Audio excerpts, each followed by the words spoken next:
Jadi ini kita poinnya, pembibitan ini pribadi Bapak dalam hal untuk membantu Bu Desma, Ya.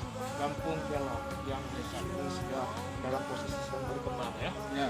Ya, bisa nggak Bapak jelaskan sedikit, ceritain aja sedikit dengan singkat, bagaimana awal mula Bapak bisa bekerjasama dengan Bu Desma ini?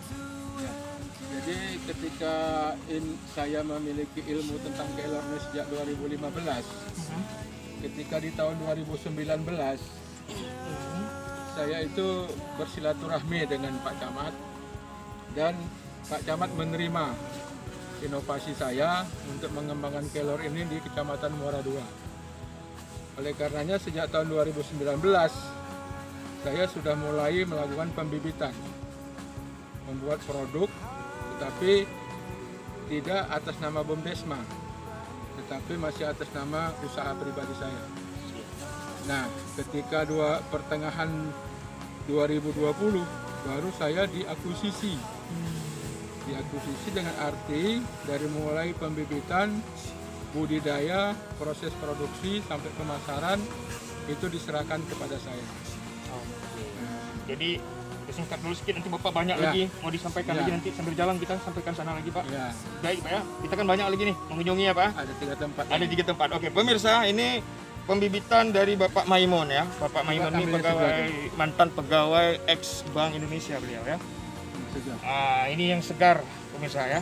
Ya. Jadi artinya gini pemirsa, ini kita berada di lokasi tempat kebunnya Pak Maimun sebagai Direktur Badan Usaha Kampung Kelor ya, Muara II Kota Semarang.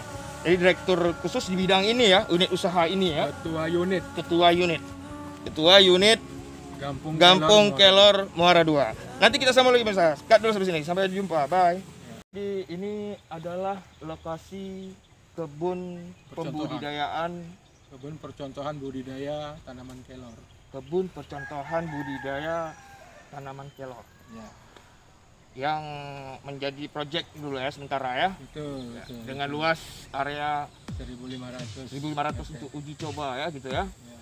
Jadi ini sudah berapa lama ini Pak kita membangun seperti ini? Ini sudah 6 bulan. 6 bulan, alhamdulillah. Jadi ini dari bibit umur satu bulan, ini sudah kita tanam lebih kurang 3 bulan. Jadi dalam aturan SOP-nya awal bulan depan Sambil jalan kita Pak yuk. ini Sambil jalan ya. akan dipotong setinggi 75 75 ya Pak ya. dipotong setinggi 75 cm, sehingga dia akan mengeluarkan cabang-cabang lebih banyak lagi. Ya. Gitu ya Pak ya. Ini nanti bulan depan sudah bisa dipanen. Ini daun-daunnya sudah bisa diproses untuk teh celup, untuk dijadikan bubuk yang ada di pabrik di Jalan Meren Banda Aceh itu. Baik pemirsa, ini secara singkat ini akan seperti ini dia. Contohnya pemirsa, daunnya ini akan dibudidayakan atau dikelola menjadi sejenis teh gitu pemirsa. Bersama dengan Pak Maimun, nanti kita lagi sampai di pabrik tempat pengolahan kelor. See you next time.